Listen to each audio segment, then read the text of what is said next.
Hello दोस्तों, welcome to my class.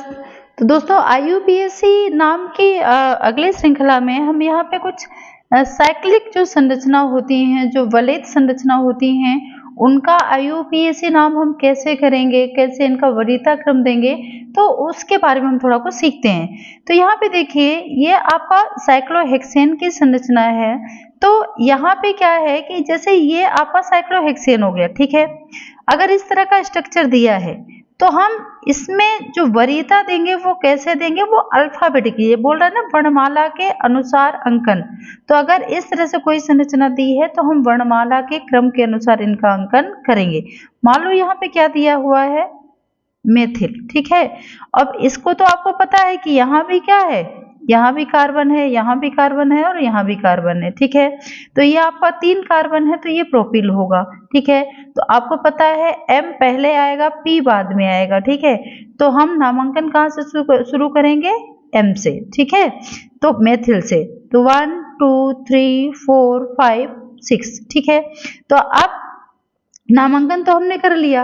अब इनका जब हम नाम रखेंगे तब भी हम अल्फाबेटिकली, मतलब अल्फाबेट के हिसाब से ही रखेंगे। तो देखिए मेथिल पहले आता है तो 1 मेथिल और यहाँ पे 3 प्रोपिल, क्योंकि 1 2 3। अगर ये आपका आबंध रेखा सूत्र के रूप में दिया हो तो आपने तो किया होगा आबंध रेखा सूत्र, तो इसको आप समझ जाएंगे कि यहाँ पे क्या होगा, कार्बन। तो यहाँ पे 3 कार्बन है तो 1 मेथिल 3 प्रोपिल, पूरी श्रृंखला किसकी होगी, साइक्लोहेक्सेन की। इसी तरह ये रूल है कि जहां पे अधिक शाखित कार्बन परमाणु हो उसको हम सबसे कम नंबर देंगे, ठीक है।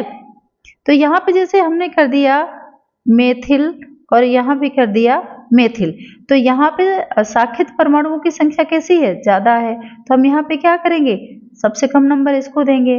तो 1 2 3 और यहाँ पे आपका क्या है, कार्बन कार्बन मतलब एथिल, ठीक है। तो आपका 3 एथिल। अल्फाबेट के हिसाब देखो, नाम अंकन तो हम यहाँ से करेंगे जहां से सबसे ज्यादा शाखित श्रृंखलाएं हैं, लेकिन हम इसका जो नाम रखेंगे वो अल्फाबेट के हिसाब से रखेंगे। नामांकन तो हमने जिधर ज्यादा श्रृंखलाएं थी उसके हिसाब से कर दिया, लेकिन जब हम इनका नाम रखेंगे तो अल्फाबेट देखेंगे। तो देखो एथिल में ई पहले आता है तो 3 एथिल 1,1, मतलब 2 बार यहाँ पे मेथिल जुड़ा हुआ है तो 1,1, 2 के लिए डाई मेथिल साइक्लोहेक्सेन, ठीक है। इसी तरह हम इसकी आगे स्ट्रक्चर इसका देख लेते हैं। तो यहाँ पे देखिए ये मेथिल यहाँ पे जुड़ा हुआ है, यहाँ पे एथिल है और यहाँ भी क्या है, मेथिल है, ठीक है। तो हमने आपको बताया कि हम यहाँ पे वर्णमाला के अनुसार अंकन करेंगे। तो वर्णमाला के क्रम के अनुसार जब हम अंकन किया तो यहाँ पे देखिए इसको हमने पहला नंबर दे दिया 1 2, ठीक है। तो यहीं से हम अंकन शुरू करेंगे क्योंकि यहाँ पे आपका क्या है, एथिल है और यहाँ आपका मेथिल है। तो 1 2 3 4, तो दूसरी जगह पे क्या आएगा, वर्णमाला के क्रम के अनुसार ई पहले आता है तो 2 एथिल 1, अच्छा यहाँ पे देखिए गलत लिखा है 1,4, 1,4 कितने मेथिल हैं, 2, तो डाई मेथिल साइक्लोहेक्सेन। इसी तरह से यहाँ भी हमने आपको बताया कि जिधर आपका ज्यादा शाखित श्रृंखलाएं होंगी उधर से हम इनको कम नंबर देंगे।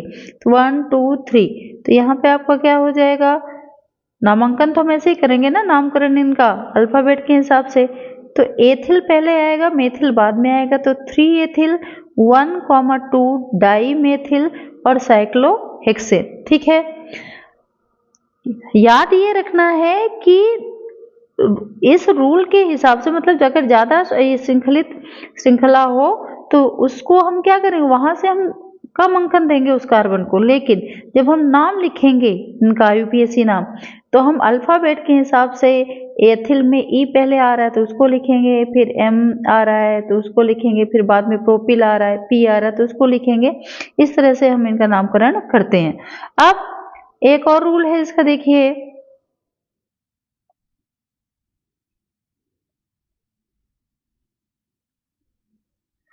यहाँ पे ये साइक्लिक संरचना किसकी है, ब्यूटेन की, ठीक है।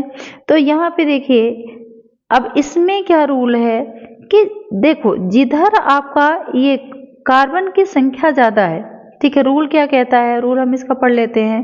यदि एल्केन श्रृंखला में कार्बन परमाणु की संख्या वलय के कार्बन परमाणुओं से अधिक है तो वलय को पूर्व लग्न की तरह प्रयोग करते हैं। मतलब जिधर कार्बन परमाणुओं की संख्या कैसी होगी, कम होगी, उसको हम किस रूप में यूज करेंगे, पूर्व लग्न, मतलब उसका नाम हम पहले रखेंगे।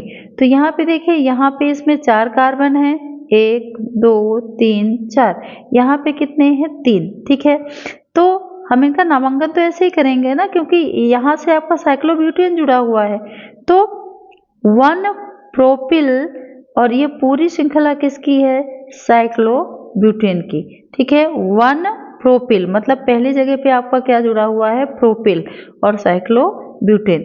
अब यहाँ पे देखिए 1 2 3 4 और इसमें कार्बन 1 2 3 4 5, तो पूर्व लग्न के रूप में किसको यूज करेंगे, इसे।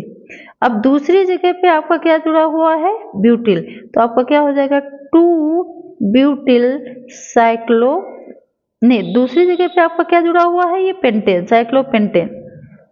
तो हम यहाँ पे इसका नामांकन जब करेंगे तो हम इसको वरीयता देंगे कि ये किधर से पास में आता है। तो 1 2 3 4, 1 2 3, तो इधर से हम नामांकन करेंगे तो दूसरी जगह पे आपका क्या आ जाएगा, साइक्लोपेंटेन।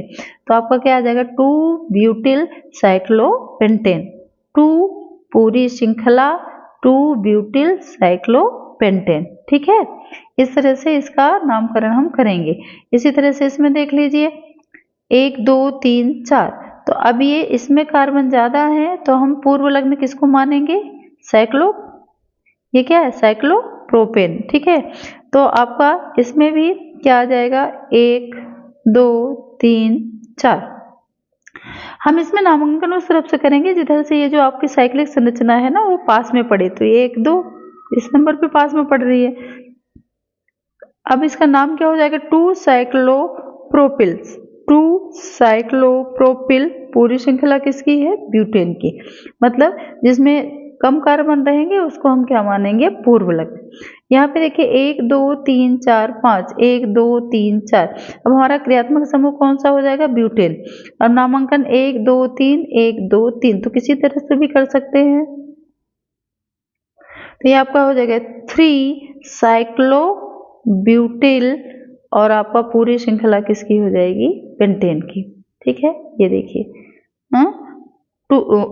2 साइक्लो नहीं 3 साइक्लो ब्यूटिल, 1 2 3 4, 3 साइक्लो ब्यूटिल, पूरी श्रृंखला किसकी है, पेंटेन की। ठीक है, तो इस तरह से इनका यूपीएससी नाम हो जाएगा।